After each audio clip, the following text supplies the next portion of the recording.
Hello, Hana. Soul Dr. Nick here. And today is January 29th, 2025, Wednesday.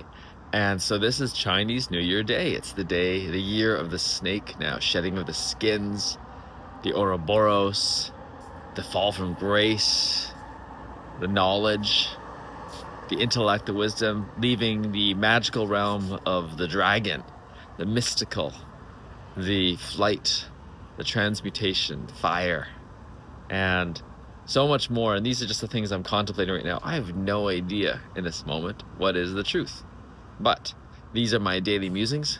Watch at your own risk. This is not for general consumption, but I am going to play maybe even a little bit more than usual. I woke up around 4 a.m. this morning, fed my beautiful Bao Bao cat, did my enema because so important. Last night we had this amazing banh mi pizza. If you haven't had banh mi, the Vietnamese sub, and then have it in pizza form at Mama Said here in Port Moody, whew, it's delicious. And all that gluten. And yesterday was one of those days where I felt like eating more junk and more sugar. Wanted to clear it out as much as I can. And definitely it was more acidic and more stinky yesterday. Whew, just clearing that out. And then going back to bed because I'm tired. I could wake up before the sun and do more work, and today I'm going to trust myself. And that's what I realized is we went to bed early last night, which is I think before 10 p.m. is when I passed out, and I slept most of the time until almost 9 a.m. so probably around 10-11 hours total, which is more than usual for me. And it's fantastic. It's fantastic to listen to the body with all these planetary alignments and everything else. And it's fantastic because it goes back to my state of perfection when I'm truly in the transcendental state and I realize everything is perfect just the way it is. What are we doing rushing? So, going to talk about that state, going to talk about gratitude, going to talk about dreams, going to talk about AI, going to practice all these things. So, in those transcendental states, and I hit those regularly, especially when I'm supporting clients through the full day immersions, it's a reminder of the perfection. I've thought of it and contemplated. It's like, I need to tell this to Aubrey Marcus, I need to tell this to the Elon Musk, I need to tell this to so many of the luminaries going, what are you guys rushing for?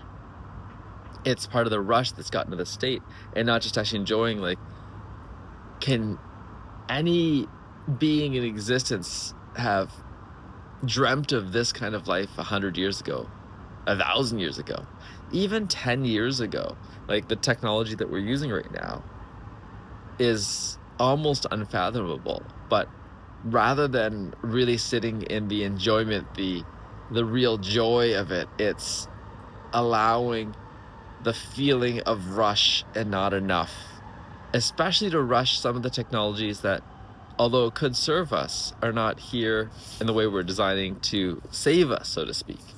So we're kind of hastening any of the demise if that's the case. And it's almost like trying to biohack ourselves without realizing, what are we biohacking for? And that's come up today because I was listening to a little podcast about the new Chinese AI, and it's breaking the large language model and the simplicity of it. And I realized, as I was listening, it's the simplistic form is it's been piggybacking off all the learning the other AIs have done. And brilliant in a way. And the market now trying to say, well, maybe we have to stop learning and just actually, monetizing what we have. And is that what we want to do? And I actually don't have a preference either way, because part of it is me thinking I know better. So I'm going to let that keep playing out.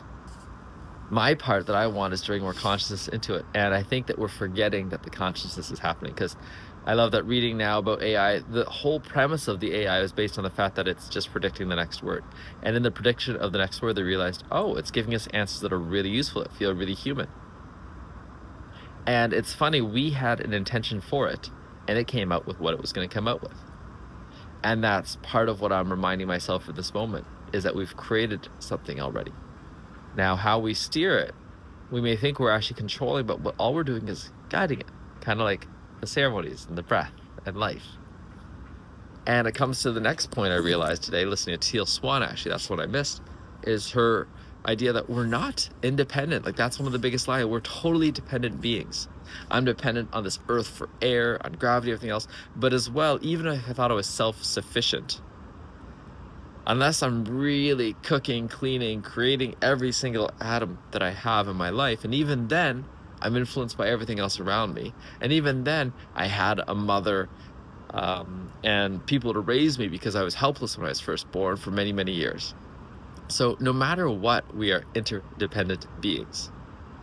And letting go of the idea of dependency bad or codependency bad. Codependency is bad. It's when you lose your sense of self that it becomes the codependency that's bad. And that's the piece that's really helping me as I just reflect on that right now in my own relationship. What's really shifted in the last little while is that I'm remembering my sense of self more. And I love my beloved. She's so great. I remember she reminding me she's on my team. But also when I say, can you do things like, can you let me do this? She's like, I don't need to allow you. You don't need my permission. She's not my parent. I would love to get her support, even her approval, even her blessing. It makes life easier. And it makes her life easier when I ask from that lens so that she knows what's going on. And that's the piece. Sometimes it is important to ask each other. Sometimes it's important just to do. And finding that line, it's still a learning. It's a repatterning for myself. It's a repatterning. So there's that piece. We're dependent beings. Coming to gratitude, man, thank you for this life. Thank you for this rooftop balcony. Thank you for the sunshine. I'm so glad it's another day of sunshine, because if it wasn't, I wouldn't have wanted to get up the same way. I wouldn't be here recording this in the sun. I wouldn't be getting my dose of vitamin D and then getting it in my eyes, which has been really helpful. I think it's been part of the transition. It's like all of a sudden my body's like, wait, I'm not used to this. How do I handle this kind of energy? Gratitude for the family, gratitude for people around me, gratitude for all the help. Yesterday I asked about the DMartini method more, and on our little chat group right away, our friends Lumen and Pete and Christina stepped up, and I'm like, I can't wait to get through that, start processing some of these things and having the quantum folding. And it doesn't make sense yet to you the way I'm explaining, because it doesn't make sense to me yet because I haven't experienced it, and that's part of it. So the piece I realized as I'm learning about sovereignty in children, and then also learning about this other teacher that by the age of 8 they learned like 9 languages, is it's less about the actual method, but is the method in alignment with the person delivering it? Because if it is, it's fantastic. And if it's not, it's so artificial. And that's the piece with the schooling system now, is we're training all these teachers to deliver something in a standardized way that may not actually be the way that they want to. Same thing with the medical system. Before, when there was more fluidity, yes, there's more shenanigans possibly, but the ones that were delivering were really delivering because they believed in what they're doing. And now, how many people are just saying the thing because they think they're supposed to say the thing, or because of money, or because of politics? And you can see it right away. Something comes out that may be disagreeable to the way things are known, but I doubt it's being fully read before being condemned. And that's the piece I realize now, is that I listened to the inauguration speech. I'm like, if I'm going to condemn him, let's actually listen to his voice. And we can't do that for everything, right? I'm not going to listen to every single being on this planet. It's okay to make some judgments, but for those judgments, I'll keep it to myself. I don't need to prognosticate and spend more energy on that. All right. So, going from gratitude to dreams. Oh my God, what dreams we have. And let's go with some of the personal and private that seem very selfish. Like, we're looking at this home and we're so grateful for it. Like, it is a brilliant 2-bedroom, 2-bathroom penthouse. I'm going to say that and own it because it's the top floor, 6th floor building. That's okay. With a rooftop balcony where it's not like I'm lording over everyone, but I have some sunshine, I have some privacy. And even in the midst of winter here, I have enough warmth that I can strip down and sun the balls. So, fantastic. And we don't plan to be here forever. Some of these buildings aren't built as chemically free as we'd like. Let's put it that way. It's probably the best way. I was looking at this wonderful oven yesterday, and they're like, what are one of the things that you love? It's like, oh yeah, it's using things that are less chemically, less Teflon-y.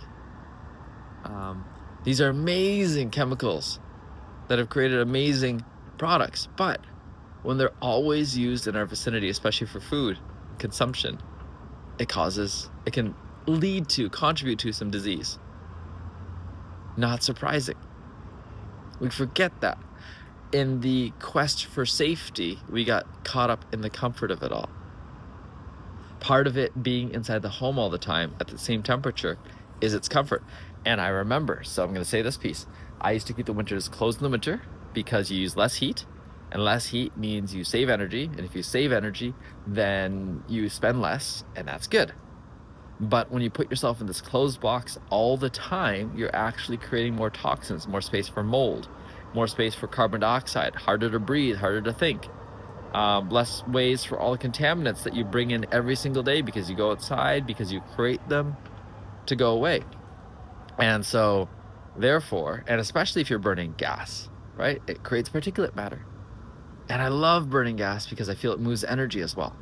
So, really good ventilation, great start. And we try to create that where there's always constant ventilation in the background, but then the ventilation needs to be clean, the HVAC, opening windows, living in a place where it's not as polluted, not having as much construction around you.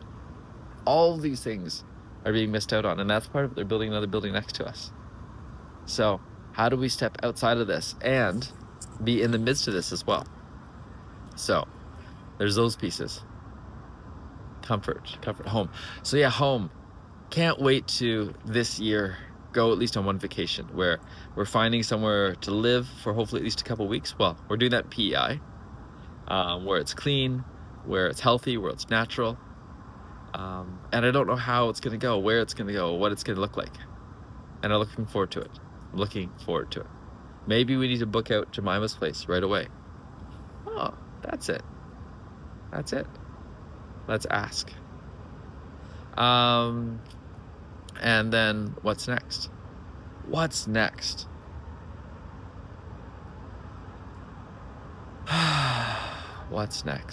Taking a breath. Taking a pause. And just trusting. That this is the place, this is the magic, this is the life.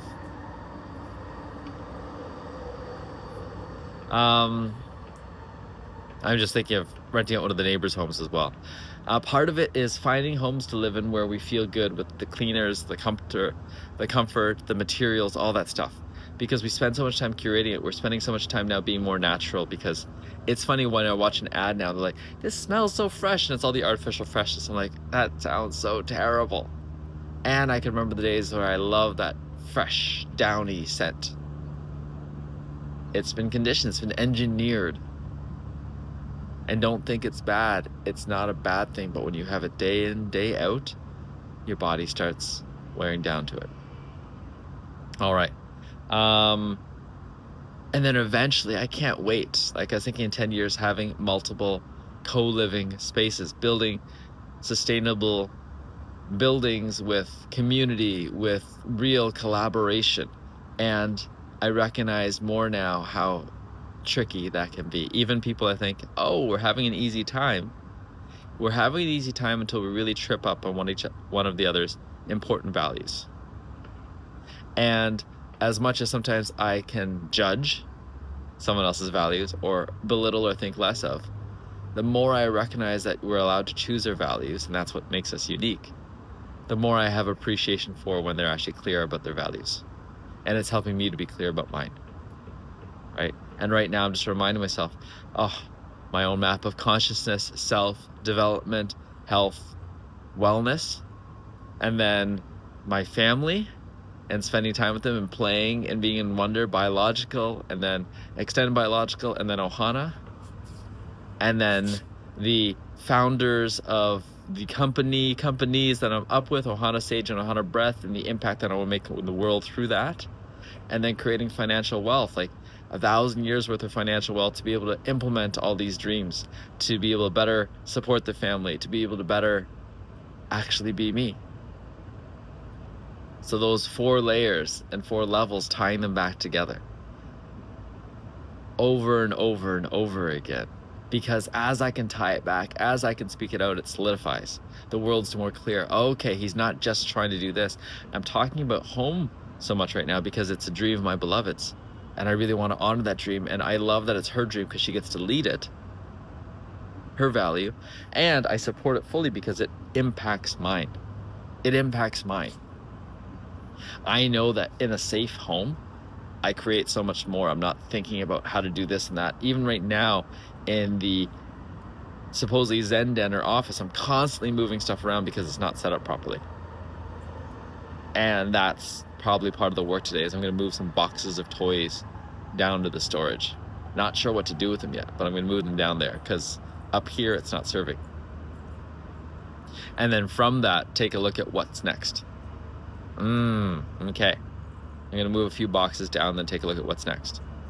And part of it for me is taking a look at, how do I want to set this up? How do I want to use it? And if we can't sell the credenzas, if we don't sell them, it's okay. Maybe they're not supposed to go yet, and that's okay. I will practice using them. I'll practice using them. And that may be it too. Let's not get rid of them until I get the shelves up. Let's do it all at once. Okay. We'll either sell them really well or we'll use them. Done. So 2 things I've already just done on this video live with you. I've made 2 commitments. I'm going to move some boxes down. I'm going to use the credenzas unless they sell. Maybe the moment I start using them is the moment they sell. And that's the best possible outcome. Actually, that's not the best. That's just one of the possible outcomes.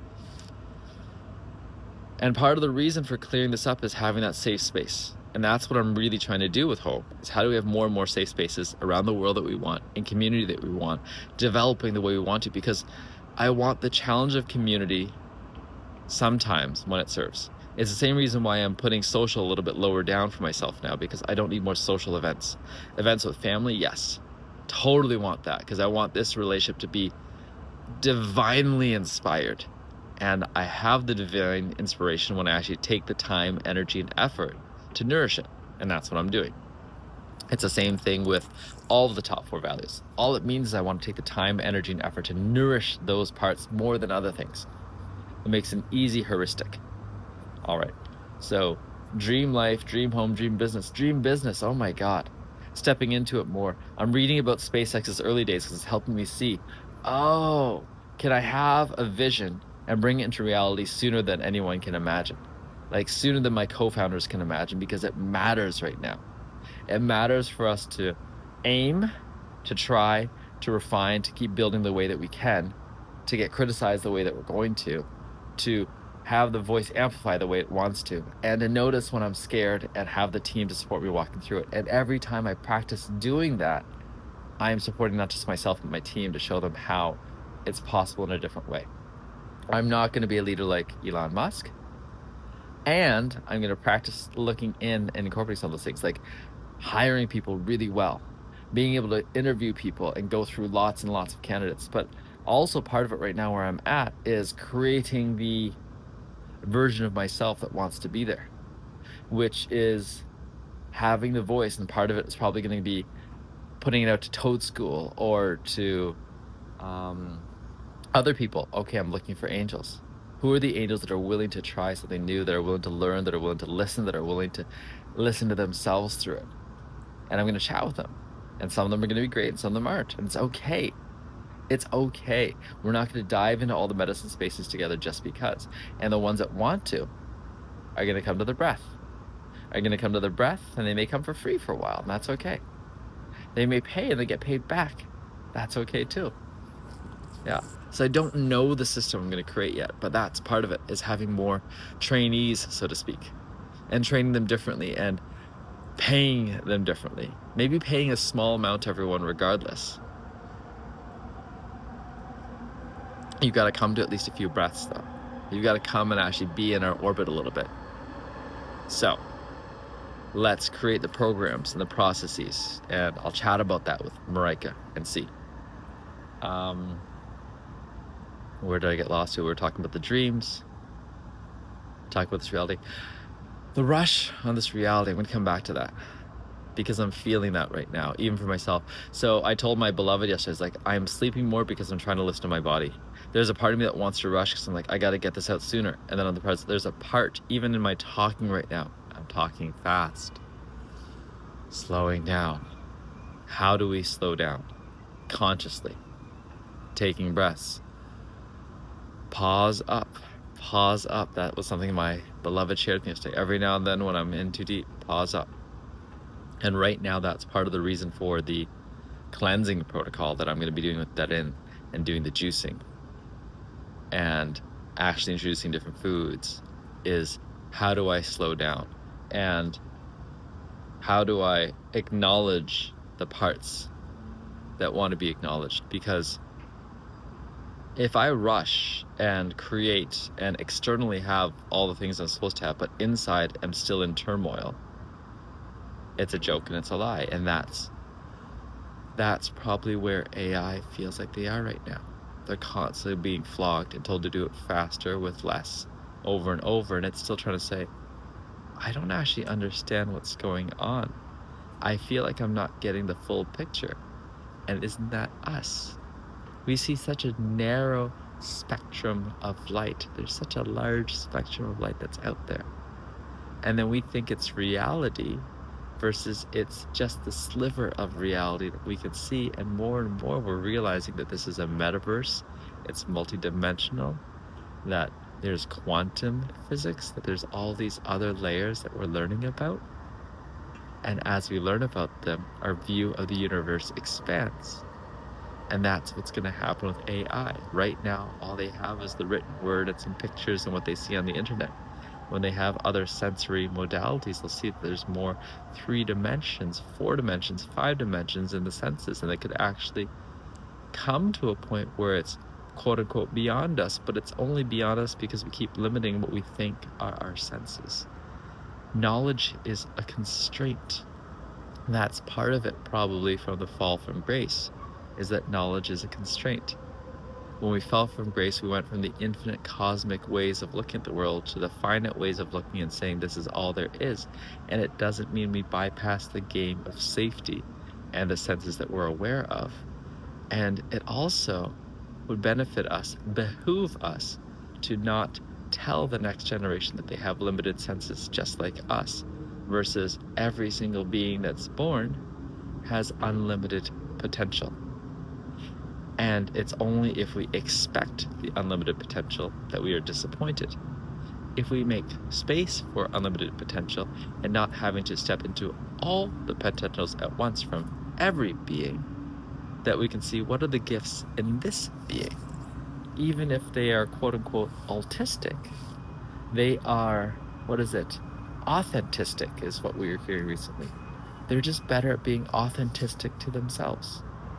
And when they are so attracted to just very simple ultra-processed foods, they're reminding us, how are you addicted to this as well? And when you introduce it to me, how could I not be addicted to it? How do you both give me the sovereignty and the freedom while also putting the safety of the container on, not just to not run into cars, but not run into the traps that all of you have set up for me? Because that's what some of the advertising is. It's a trap. It's playing and accentuating the senses that we already know we can play and accentuate, instead of expanding the possibility and the range of possibilities. Isn't this interesting? Part of this feels a little channeled. I'm saying it to you to say it to me. And I'm recording it so I can actually distill it later, possibly even having my own generative AI talk back to me eventually. And now I better understand generative AI. It's just generating the next word right now. And that's the current model. And even then, I can't wait to have that be a part of my life. And why I'm not using it more right now is because I am working on my own sense of self. And that's the tricky part. When generative AI is integrated so much into the young lives of the children, they forget how to generate themselves, or they get pulled into the lull of generating. That's an evolution of our old school system. That was the point of it, is to have everyone generating the same way so that we could be wonderful little cogs in the machine. And now the highest value is not generating in the same way, rather it's truly generative in a way that no one can anticipate. That's what makes Elon and some of the others unique. Steve Jobs, they're realizing different heuristics in the moment. Steve Jobs' simplicity, less is more, cut down many product lines to few. Beauty matters on the inside as much as the outside. That perfection that I strive for is worthwhile in and of itself. And initially it may be derided, and eventually it may be praised. And then when it becomes false perfection, which is what it is now, everything can look clean, but is it actually as cleanly functional from a visionary point of view? Then maybe it's not as useful. Maybe we've lost sight, and maybe we need to again cut back in order to clear house and decide what next. And that's probably part of where Apple is going to go. They've overhired so many people, lost sight of what they're trying to create, created more complexity as opposed to more functionality and benefits. Who are we benefiting? And that's part of my own work. It's cutting back and making all of it look cleaner. Say, what is the functionality? Oh, the functionality right now. We have something that hits many that want to. We've got the breath. We've got recordings. We're not trying to develop the community more until we really have community leaders. And then B, we're going to really target some deeply dedicated people for deep work, longitudinal work, and practice and play and get that even better, even clearer. And everything that we had, we're cleaning up. Even the PMA, we can clean up some. So how do we keep cleaning up each and every layer? And I look forward to that. Okay.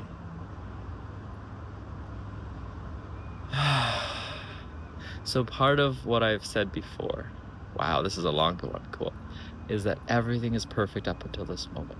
Everything happened for a reason just the way it did. And it's so easy to see that sometimes in the bigger picture, people are starting to say it's like when we cut off some of the access to the technology of the Chinese, then they had to figure out a different way, and now they found a different way to learn from learnings, shortening the models. Okay. Now, it doesn't mean going forward everything is perfect by modeling exactly the past. If we just keep shortening the learnings, cheating off the cheaters, eventually we'll realize that we have a very narrow window in terms of what we created, and it's gone beyond the window. And then how do we expand and express on top of? And it's going to be perfect when we figure that out. And so part of me is looking at how do I really support some of the visionaries, and they may envision in different ways. My dear friend Arlo with his carbon capture, envisioning in different ways. I totally want to support him. I'm going to say right now, my dear friend Elon in his venture to Mars, envisioning in a different way. And how do I help make the most, this is part of the trap too, of the slowdown time for people who want to create so much. And it's not the most, rather it's creating space for that to be a possibility, that this is really valuable and they can see how it transitions to the 3D world. And as they know more, our goal isn't just to keep them in our orbit all the time. I am learning with everyone I'm seeing. And some people will pop in different ways. And my practice is to trust them. Trust in the letting go. And in the letting go, even one of my first clients who really worked in AI, I want to invite him back in. And every time I invite him, it's okay if he says no. He will know. My job isn't to try to figure out whether they're ready for me and my team. My job is to keep planting seeds. I am a gardener of consciousness. First of all, my own. I'm willing to plant all these seeds, and that's part of it. I can't wait to get to the point where we have such defined, profound safety, where we've got someone working the pharmacokinetics, someone sourcing, someone helping create new or share with or look up really powerful protocols that I can't wait to try because it makes sense, but I'm not trying to develop them. I will play with what's there. I will notice. But I don't need to try to develop them. And there is an infinite number. I'm glad I found one through Courtney, and from there realize possibility exists for these protocols. And now I don't want to parse through all the stuff to learn them. Rather, I want to bring someone in who has played with, learned about other ones, to summarize them, to tell me about them. I want to be really good at being in the moment. And I want to prepare myself by having all these moments, not just to myself, but with great teachers where I get to receive, experience, delight, and in that delight, see how I want to serve and spread that delight. So I look forward to the quantum collapse that I'm going to have. I look forward to breaking down some of these things, especially the things, and it's the ones that I've been around the most, my brother, my father, my mother, that there's some things to collapse that are still there. And then my beloved, we've been together for 10 years. There's some stuff there. And part of the reason for doing that is to remind myself it's all possible. It's wonderful to create these longitudinal relationships where things can come up and then things can be collapsed. It's wonderful to be in love with this body, to die over and over again, and to practice this way of living, which allows me to live lifetimes within this life. And I think that's part of the secret as well. The news is always talking about how do we rush versus how do we expand our experience of time. Because that's what we're really here for. Not just living longer. I mean, if I was a whale or a turtle or another animal, I could live longer from what we call the objective sense.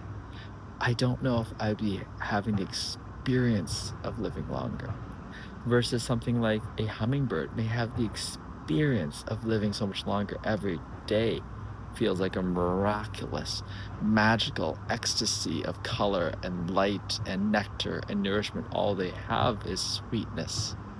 Sweetness to us, at least. Maybe it tastes sweet to them. They're like, wow, I get to delight, I get to flit, I get to experience, I get to fly around, I get to know how fast I am. And I have no idea the experience of others. I get to experience this in this lifetime. And part of me wants to have that infinite knowledge, that holy knowing after I leave this body. And part of it is the trust and the letting go. And part of it is a reminder for me, as I'm reading some of the First Nations books, is what was life like before we had all this technology to capture everything. We actually didn't outsource our memories. They were stories, but we never expected them to be 100% representations because we knew that there was different things that we focused on. Even every day, the things that pop into my mind, it's just what comes to the forefront. It's so funny because everything is there. Otherwise, how does it come back? How does it come back amidst all the layers?